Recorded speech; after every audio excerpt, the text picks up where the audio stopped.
बिस्मिल्लाहिर्रहमानिर्रहीम अस्सलाम वालेकुम स्टूडेंट्स। आज की जो ये हमारी वीडियो है, आज का जो ये लेक्चर है, इसमें हम जो है वो मरीन कैंट कॉलेज के पेपर को सॉल्व कर रहे हैं। इसका जो सेक्शन बी और सी है उसके बारे में डिस्कशन करेंगे इंशाल्लाह ताला। पहला सवाल जो है वो क्वेश्चन नंबर 2 है, न्यूमेरिकल है, ग्राम्स लॉ ऑफ डिफ्यूजन का। उसमें एक अननोन गैस का रेट ऑफ डिफ्यूजन बताया हुआ है कि उसका रेट ऑफ डिफ्यूजन जो है 70.3 सेंटीमीटर पर सेकेंड है, और कार्बन डाइऑक्साइड का 60 के सेंटीमीटर क्यूब पर सेकेंड है। अननोन गैस का मॉलिक्यूलर मास निकालना है और उसको आइडेंटिफाई भी करना है। तो हमने ग्राम्स लॉ का फॉर्मूला अप्लाई किया, R A upon R B under root M B upon under root M A X को मान लिया, बी कार्बन डाइऑक्साइड को मान लिया। इसमें आप किसी गैस को भी कुछ भी मान सकते हैं।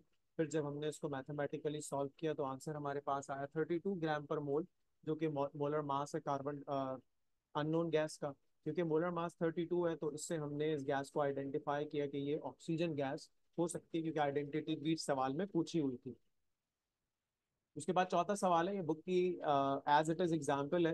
प्रोपेन की हीट ऑफ कंबस्शन पूछी हुई है। किसी भी गैस का या किसी भी सब्सटेंस का अगर आपको डेल्टा एच निकालना हो तो उसमें आपके पास enthalpies of product minus enthalpies of reactant को हम सॉल्व करते हैं तो आंसर आता है। इसमें डेटा जो हमारे पास था क्वेश्चन में, उसमें कार्बन डाइऑक्साइड की वैल्यू दी हुई थी फॉर्मेशन की -395 3.5।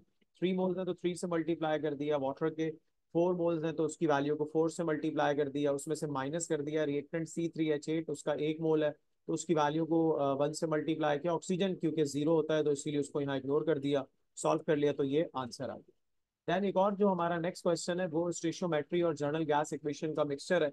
FeS2 ferrous sulphide iron pyrite का हमें मास दिया हुआ है 90 ग्राम, और कह रहे हैं कि जब इसको रिएक्ट कराएंगे तो उससे सल्फर डाइऑक्साइड गैस का वॉल्यूम कितना बनेगा, 25 डिग्री सेंटीग्रेड टेम्परेचर और 975 टॉर के ऊपर। तो उसको हमने सॉल्व किया सबसे पहले स्टेशियोमेट्री की मदद से।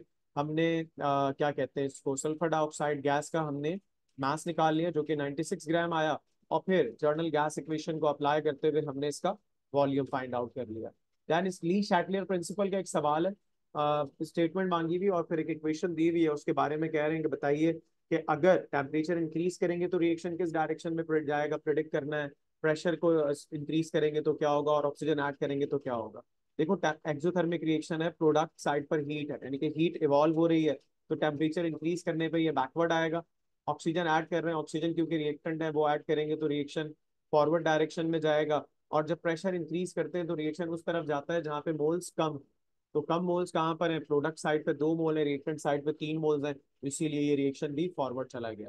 उसके बाद जो आठवां सवाल है, सॉल्युबिलिटी गिवन है कैल्शियम हाइड्रोक्साइड की और उसकी केएसपी हमसे पूछी हुई है। तो सबसे पहले सॉल्युबिलिटी को मोलर मास से डिवाइड किया हमने कैल्शियम हाइड्रोक्साइड के, तो वो हमारे पास कंसंट्रेशन में कन्वर्ट हो गया, क्योंकि केएसपी निकालने के लिए हमें आयंस की कंसंट्रेशन चाहिए होती है, कैल्शियम और हाइड्रोक्साइड आयन की। तो हमने पहले कैल्शियम हाइड्रोक्साइड की कंसंट्रेशन निकाली, देन उसकी इक्वेशन बना ली। इक्वेशन बता रही है कि 1 मोल कैल्शियम हाइड्रोक्साइड 1 मोल कैल्शियम बना रहा है, 2 मोल हाइड्रोक्साइड बना रहा है, 2 मोल हाइड्रोक्साइड बना रहा है, ठीक है। और फिर हमने जब इसको मैथमेटिकली देखा तो 1 मोल से इसका भी एक, इसका दो, तो इससे जो कैल्शियम की कंसंट्रेशन आ रही है वो सेम आ रही है हाइड्रोक्साइड की 2 टाइम्स। अब ये फॉर्मूला हमारे पास केएसपी का मौजूद है, इसमें वैल्यूज को पुट की आंसर निकाली। 10वां सवाल जो है वो पार्शियल प्रेशर्स का है। हमें वॉल्यूम दिया हुआ है कंटेनर का 15 dm³ है, टेम्परेचर 20 दिया हुआ है, प्रेशर दिया हुआ है total 100 and sorry 1420 torr, hydrogen gas के मोल्स दिए हुए हैं और दोनों गैसेस के पार्शियल प्रेशर मांगे। अब पार्शियल प्रेशर अगर किसी भी हमें गैस का निकालना होता है तो हमें उसका फॉर्मूला मालूम है। जिस गैस का पार्शियल प्रेशर निकालना है, लाइक P का पार्शियल प्रेशर निकालना है, तो ये बराबर होगा मोल्स ऑफ ए के अपॉन टोटल मोल्स के। तो सवाल में कहीं पे भी टोटल मोल्स नहीं गिवन, तो हमने पहले टोटल मोल्स निकालने का काम किया। और टोटल मोल्स निकालने के लिए हमने जो हेल्प ली वो किसकी ली, हमने टोटल मोल्स निकालने के लिए जो हेल्प ली जनाबे आली, वो ली हमने जर्नल गैस इक्वेशन की। We know that PTV is equal to NT/RT, N निकालना है तो आर और टी यहाँ मल्टीप्लाई हो रहे हैं, यहाँ जाके डिवाइड हो गए। टोटल प्रेशर 1.868, वॉल्यूम 15, आर की वैल्यू 0.082 डिवाइडेड बाई 293, सॉल्व कर लिया, टोटल मोल्स आ गए।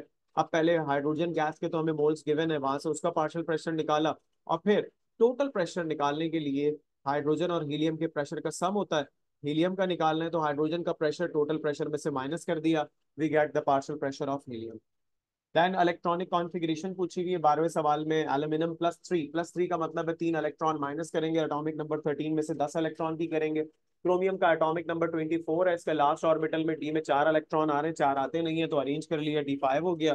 Then percent weight by weight दिया हुआ है हमें इथाइलिन ग्लाइकोल का 60%, उसकी हमें मोलालिटी निकालनी है और मोल फ्रैक्शन निकालना है। अब 60% वेट बाय वेट अगर किसी चीज का सोल्यूशन है तो उसका मतलब है कि 60 ग्राम इथाइलिन ग्लाइकोल जो है वो 100 ग्राम सोल्यूशन के अंदर जो है वो मौजूद है। तो 60 ग्राम इथाइलिन ग्लाइकोल का मास, वाटर का मास 40 हो गया।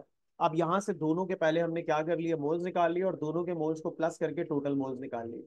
मोलालिटी निकालनी है। इथाइलिन ग्लाइकोल के मोल्स है 0.967। वाटर का मास या सॉल्वेंट का मास किलोग्राम में 0.04 कहाँ से आया, 40 ग्राम वाटर का मास है, उसको 1000 से डिवाइड कर लिया तो यहाँ से इसकी मोलालिटी आ गई। अब मोल फ्रैक्शन चाहिए इथाइलिन ग्लाइकोल का, तो उसका फॉर्मूला होगा इथाइलिन ग्लाइकोल के moles divided by total mole, तो 0.967 डिवाइडेड बाय 3.189। यहाँ से हमारे पास मोल फ्रैक्शन आ गया किसका, इथाइलिन ग्लाइकोल का। ठीक है जी, तो ये हमारे पास जनाबे अली इसका आंसर आ गया। सही। सेक्शन सी हमारे पास बैलेंसिंग ऑफ इक्वेशन है बाय आयन इलेक्ट्रॉन मेथड। ये इक्वेशन सॉल्व करके दी हुई है और जनाबे अली इसका जो एक वीडियो है वो इसके सॉल्यूशन की, बैलेंसिंग ऑफ इक्वेशन एसिडिक और बेसिक मीडियम दोनों की, वो हमारे चैनल में मौजूद है। अगर आप वहां से बिल्कुल देखना चाहें तो उसको देख सकते हैं, बिल्कुल आप सीख सकते हैं। मैं इसके डिस्क्रिप्शन में वीडियो के इसके उन दोनों के वीडियोस के बैलेंसिंग ऑफ इक्वेशन के लिंक यहाँ पर ऐड कर दूंगा। ठीक है।